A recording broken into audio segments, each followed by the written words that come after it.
Զարմանալի էր այն արդյունքը, որ ստացանք այս մեթոդով։ Անկեղծ ասած, սա ամենահզոր մեթոդներից է, որ երբևէ օգտագործել եմ։ Մինչ այժմ սա դարձել է այն մեթոդներից մեկը, որը ես ամենաշատն եմ խորհուրդ տալիս, եթե ցանկանում ես սկսել բույսերի, պտղատու ծառերի եւ ընդհանրապես ծառերի բազմացումը կամ կլոնավորումը։ Տես, սովորաբար երբ մենք կատարում ենք կտրոն, լինի դա պարզ օդային կտրոն, օդային կտրոն կամ որևէ այլ ավանդական մեթոդ, ստանում ենք միայն մեկ բույս։ Բայց այս ձևաչափով մենք հնարավորություն ունենք միաժամանակ ստանալու բազմաթիվ բույսեր առանց լրացուցիչ ճյուղեր զոհաբերելու, առանց բարդությունների եւ առանց ավելորդ գումար ծախսելու։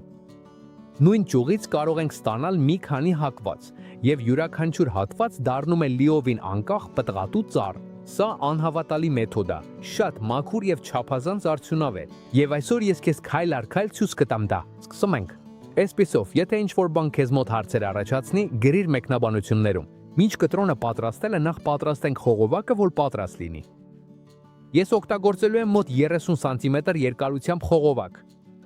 Տրամագիծը կարող է շատ տարբեր լինել, կան շատ նեղերը եւ կան շատ լայները։ Բայց 50 մմ տրամագծով խողովակը իդեալական է, որովհետեւ բավականաչափ տարածք է թողնում, որ արմատները հանգիստ աճեն։ Հիմա անցնենք հիմքին։ Խողովակի ներքևի մածում կպցնում ենք խցան սոսնձային ժապավենով, մի քանի շերտ լավ պատրաստված, որպեսզի ավազը դուրս չգա։ Երբ խցանը պատրաստ է, ներքերի մասում շատ բարակ կտրվածքներ ենք անում։ Ոչ թե մեծ անցքեր, այլ շատ բարակ, գրեթե անտեսանելի կտրվածքներ։ Այդ կտրվածքներից դուրս կգա ավելորդ խոնավությունը, որը այս մեթոդի համար չենք ուզում։ Այսպիսով, խողովակը լիովին պատրաստ է։ Հիմա պատրաստում ենք կտրոնը։ Պետք է ընտրենք մոտ 40 սանտիմետր երկարության կտրոն եւ ցանկալի է, որ այն մոկլիշտ ուղիղ լինի։ Ինչու հենց 40? Որովհետեւ 30 սանտիմետրը խողովակի մեջ է լինելու, իսկ մնացած 10 սանտիմետրը դուրս կմնա, ինչը շատ կարեւոր է, որպեսզի բույսը շնչի։ Հիմա այն հատվածում, որը խողովակի մեջ է լինելու ստորին 30 սանտիմետրը, պատրաստվում ենք անել երկայնական կտրվածք մոտ 5 մմ լայնությամբ։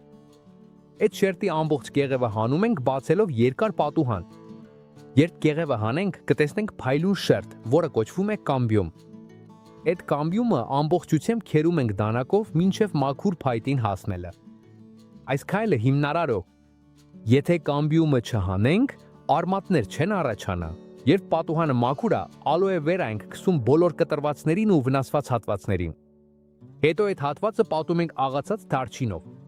Ալոեն կխթանի արմատակալումը, դարչինը կկանխի սնկերի ու բակտերիաների առաջացումը, եւ այս ամենից հետո կտրոնը լիովին պատրաստ կլինի։ Երբ խողովակը եւ կտրոնը լիովին պատրաստ են, հիմա արդեն կարող ենք կտրոնը տեղադրել։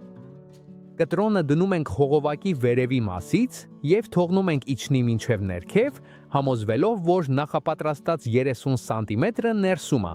իսկ մնացած 10 սանտիմետրը դուրս է մնում որպես օդային մաս։ Սա շատ կարևոր է, որպեսզի կտրոնը կարողանա ճիշտ շնչել եւ չխեղդվի։ Երբ արդեն ճիշտ տեղադրել եւ կենտրոնացրել ենք կտրոնը խողովակի մեջ, սկսում ենք լցնել լվացած ավազը։ Ավազը լցնում ենք աստիճանաբար կտրոնի շուրջը, թողնելով, որ այն լցվի բոլոր բացվածքներում։ Անհրաժեշտ չէ սեղմել կամ խտացնել, պարզապես թողեք, որ ավազը բնական կերպով ընկնի, մինչև ամբողջությամբ ծածկի կտրոնի ներքևի 30 սանտիմետրը։ Շատ կարևոր է խողովակը մի լցրեք մինչև վերև։ Խորհրդատրվում խողովակի վերևի մասում թողնել մի քանի սանտիմետր ավազ չլցված։ Այդ ազատ տարածքը կարևոր է ոռոգումը հեշտացնելու համար, որովհետև եթե լցնենք մինչև եզրը, ապա ջուրը կթափվի դուրս եւ ավազը կթափվի։ Երբ արդեն խողովակը լցված է, պատրաստում ենք ոռոգման ջուրը։ Շատ պարզ է։ Վերցնում ենք 1 լիտր ջուր, ավելացնում ենք 1 թեյի գդալ ջրածնի պերօքսիդ, նույնը ինչ տեղատան դարակում ունենք, եւ մի քիչ խառնում ենք, որ խառնվի։ Այս ջրով շատ դանդաղ հանգիստ ենք ջրում։ Ջուրը լցնում ենք այն վերևի ազատ տարածքի մեջ, որ թողել ենք։ Ավազը աստիճանաբար կկլանի ջուրը։ Շարունակում ենք քիչ-քիչ ջրել, մինչև տեսնենք, որ խողովակի ներքևի մասում մեր արած ջրահեռացման անցքերից մի քիչ ջուր է սկսում դուրս գալ։ Դա կատարյալ ցույցիչ է, որ խողովակի ներսում արդեն իդեալական խոնավություն ունենք։ Երբ տեսնենք այդ ջրահեռացումը, այլևս պետք չէ շարունակել ջրել։ Վերջում խողովակը դնում ենք ուղղահայաց դիրքով, հենելով մի տեղ, որտեղից չի ընկնի։ Շատ կարևոր է այն թողնել կիսաստվերում կամ անուղղակի լույսի տակ։ երբեք ոչ արևի ուղիղ ճառագայթների տակ, որպեսզի կտրոնը չչորանա եւ արմատները կարողանան ճիշտ զարգանալ։ Եվ հիմա շատ կարևոր քայլ հաջողությունն ապահովելու համար։ Խորհուրդ է տրվում օգտագործել միկրոֆիլմ կամ թափանցիկ պլաստիկ կտրոնի վերին մասը, այսինքն օդային հատվածը, փաթաթելու համար։ Սա ստեղծում է մինի ջերմոցային էֆեկտ, որը պահպանում է խոնավությունը, նվազեցնում է ջրի կորուստը եւ շատ է օգնում, որ կտրոնը ճիշտ արմատավորվի։ Երբ արդեն օդային հատվածը ծածկված է միկրոֆիլմով, թափանցիկ պլաստիկով կամ պարկով, որը ամրացված է ժապավենով, անցնում ենք շատ կարևոր հաջորդ քայլին մեթոդի հաջողությունն ապահովելու համար՝ բնական սնկասպան միջոց դարչինի հիմքով։ Դրա պատրաստման համար վերցնում ենք 1 լիտր ջուր եւ ավելացնում մի պտղունց դարչին։ Լավ խառնում ենք եւ քամում սուրճի ֆիլտրով, շորով կամ բարակ կտորով, որպեսզի մնացորդներ չմնան, որոնք կարող են խցանել փչիչը։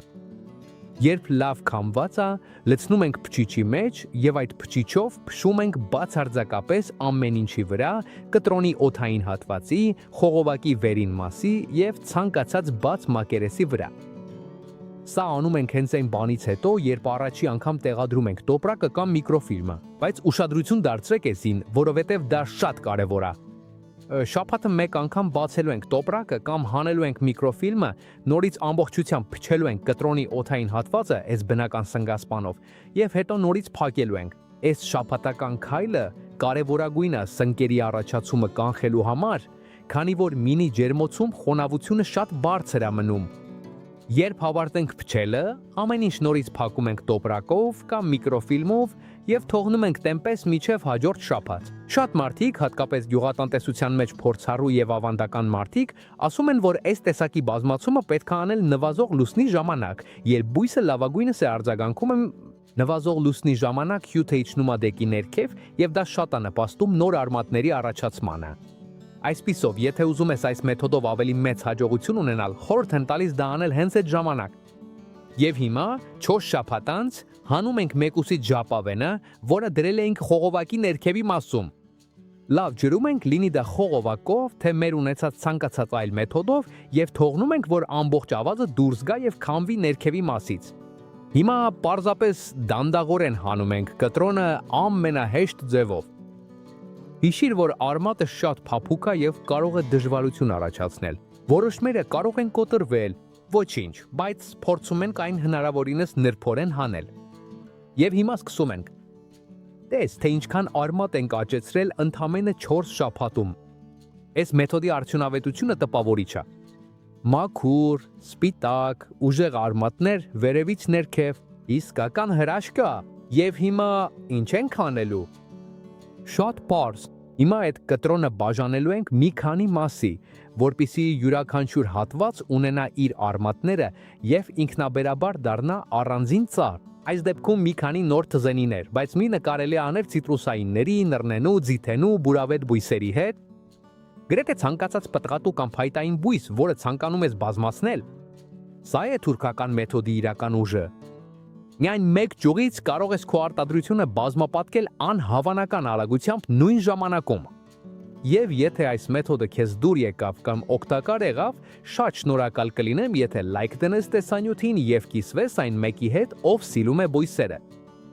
Եվ եթե ուզում ես շարունակել սովորել պարզ ու արդյունավետ մեթոդներ պտղատու ծառեր բազմացնելու համար, հրավիրում եմ բաժանորդագրվել ալիքին, շնորհակալություն, որ այստեղ ես։ Մեծ գրկախառնություն եւ կհանդիպենք հաջորդ տեսանյութում։